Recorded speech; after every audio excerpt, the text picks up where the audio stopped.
Herbariuman. Apa itu herbarium? Kemudian ditambah ke dan akhiran an. Gambar ini menunjukkan salah satu contoh herbarium kering di Laboratorium Dendrologi Fakultas Kehutanan UGM. Coba kita cermati secara mendetail. Jadi herbarium adalah gedung atau bangunan untuk menyimpan koleksi spesimen.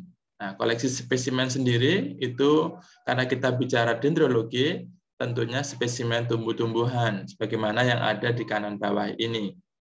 Nah, herbarium sendiri selain diartikan sebagai gedung atau tempat untuk menyimpan spesimen, juga bisa dikatakan sebagai sekumpulan spesimen tumbuhan yang sudah dikeringkan dan dipres dan disusun secara berurutan menurut klasifikasi tertentu. Jadi sebagaimana di kotak ini yang hitam, gambar kanan atas, ada kotak-kotak dengan nomor-nomor yang berurutan. Kemudian di dalam kotak sendiri itu juga susunannya itu sudah diurutkan dari atas hingga bawah. Nah, tujuannya untuk apa? Berfungsi sebagai spesimen acuan atau bahan studi. Karena apa? Di dalam spesimen ini, perhatikan gambar yang bawah, ada beberapa informasi termasuk lokasi koleksi, tahun atau tanggal koleksi yang itu bisa dijadikan bahan studi. Misalnya kita ingin mengetahui distribusi suatu jenis pada tahun tertentu, pada masa tertentu. Misalnya jenis tumbuhan yang dimanfaatkan oleh penjajah Belanda antara tahun 1900 hingga 1945. Di mana? Nah, itu dengan melihat koleksi spesimen ini kita bisa mengetahui jenis apa saja. Pastilah tidak hanya satu lokasi herbarium, tentu kita juga harus melengkapi dari beberapa herbarium, misalnya herbarium Fakultas Kehutanan UGM, herbarium Bugorense di Bogor, dan herbarium misalnya Ambonoise di Maluku. Baik. Nah, sebelum sampai pada spesimen yang kemudian dikeringkan hingga akhirnya bisa jadi herbarium kering, ada beberapa istilah yang perlu kalian ketahui. Yang pertama adalah identifikasi sebagai proses pengenalan ciri tumbuhan secara rinci. Jadi kalau proses mengenalinya secara rinci itu namanya identifikasi. Ini jenis apa ya? Deskripsinya, misalnya morfologi daunnya seperti apa, tepi daunnya rata atau tidak, dan lain sebagainya, itu identifikasi. Nah, sedangkan penentuan namanya dari hasil identifikasi yang atas itu disebut determinasi. Determinasi. Ada identifikasi, ada determinasi.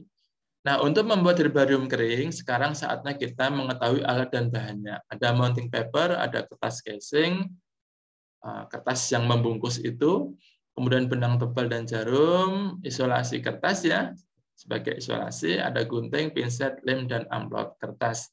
Kalian sudah belajar dari video LIPI, tentunya tidak asing lagi dengan istilah ini. Sebelum buat herbarium, kalian akan ke lapangan ya, mengoleksi organ-organ yang ada di lapangan. Sebaiknya itu mewakili. Misalnya seperti yang dikoleksi gambar kanan bawah ini. Adanya daun atau organ vegetatif, tidak tersedia organ generatif bunga dan buah. Makanya yang ada itulah dikoleksi. Kalau daunnya itu majemuk, maka koleksi daunnya harus mewakili seluruh daun majemuk. Tidak boleh hanya satu helaian anak daun saja. Karena kita tidak tahu itu daun tunggal ataukah daun majemuk. Makanya satu tangkai daun majemuk harus ada, dan akhirnya juga satu ranting itu ikut terbawa. Sehingga kita bisa tahu duduk daunnya seperti apa.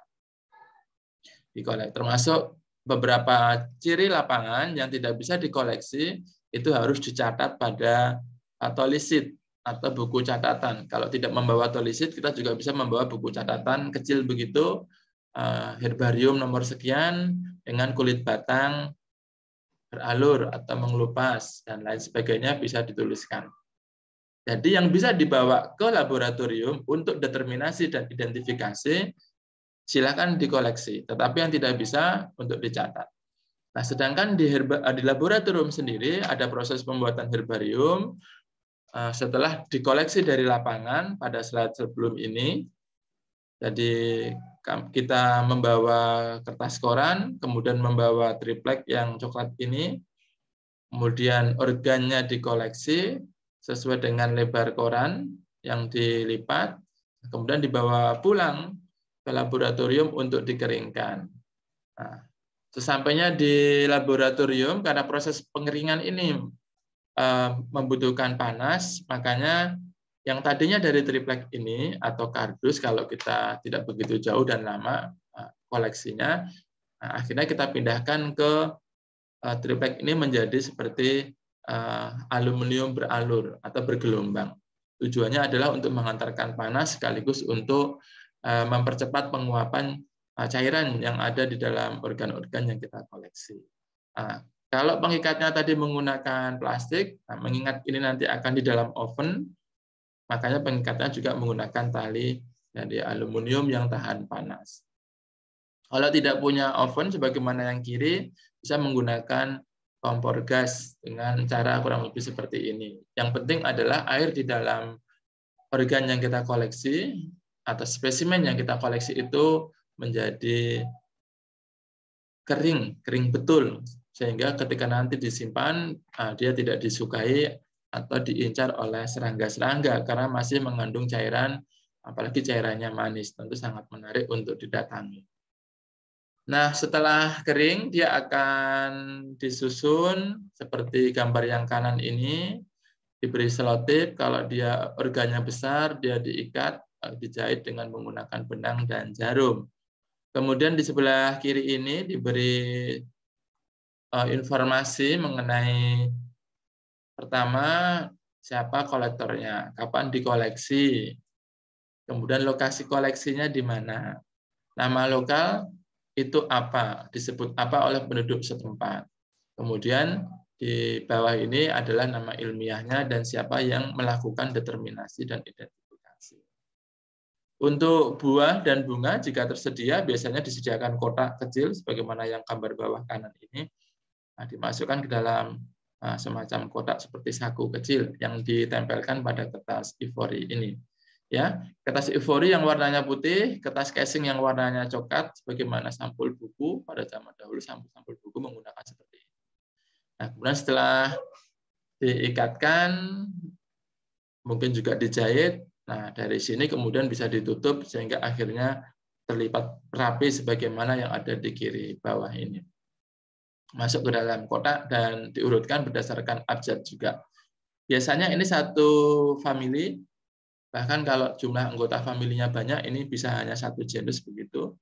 Misalnya famili Myrtaceae diurutkan dari huruf A, misalnya apa? Atau setelah A ada Eugenia. Kemudian ada di Myrtaceae itu ada misalnya apa? Eucalyptus, ada Eugenia, ada Eucalyptus, kemudian ada Melaleuca. Tentu E lebih atas dibandingkan yang Melaleuca yang diawali huruf M. Nah, kurang lebih seperti itu penyusunannya sehingga ketika dicari akan mudah ditemukan kembali di dalam herbarium.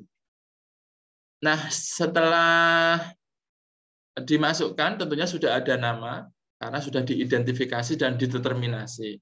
Nah, determinasi sendiri ada beberapa cara. Kalau kita seorang ahli taksonomi bisa dengan pengalaman kita sendiri langsung diberi nama. Tapi kalau kita tidak ahli, silakan bertanya kepada ahlinya.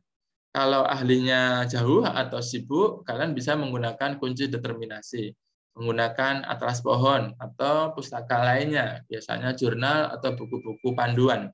Ya. Seperti ini. Beberapa contoh buku panduan, misalnya ini saya tunjukkan buku panduan lapangan jenis-jenis tumbuhan restorasi.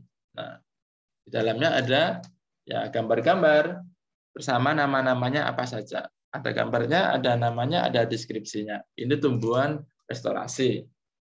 Nah, kemudian ada lagi misalnya ini adalah Picture Guide of Forest Plant in Gunung Gede Pangrango National Park Indonesia. Nah, ini adalah buku guide berdasarkan gambar. Jadi isinya hanya gambar-gambar seperti ini. Tinggal kita membandingkan, yang atas adalah spesimen basahnya, yang bawah spesimen keringnya. Isinya gambar-gambar dan di atasnya ada nama ilmiahnya. Nah, itu bisa digunakan untuk mencocokkan nama ilmiahnya apa dengan herbarium yang sudah ada itu apa. Jadi misalnya yang dari Q dari Inggris, Tropical Plant Families Identification Handbook. Nah, misalnya seperti ini. Nah, gambarnya juga ada gambar-gambar dan deskripsi serta nama ilmiahnya. Oke, kalau belum berhasil juga pakai cara yang paling bawah dikirimkan ke instansi khusus herbarium, bisa di Herbarium Bogoriense untuk tingkat nasional dan tingkat dunia adalah di Leiden. Ya, kalian sudah lihat videonya dari NBC Naturalis Biodiversity Center.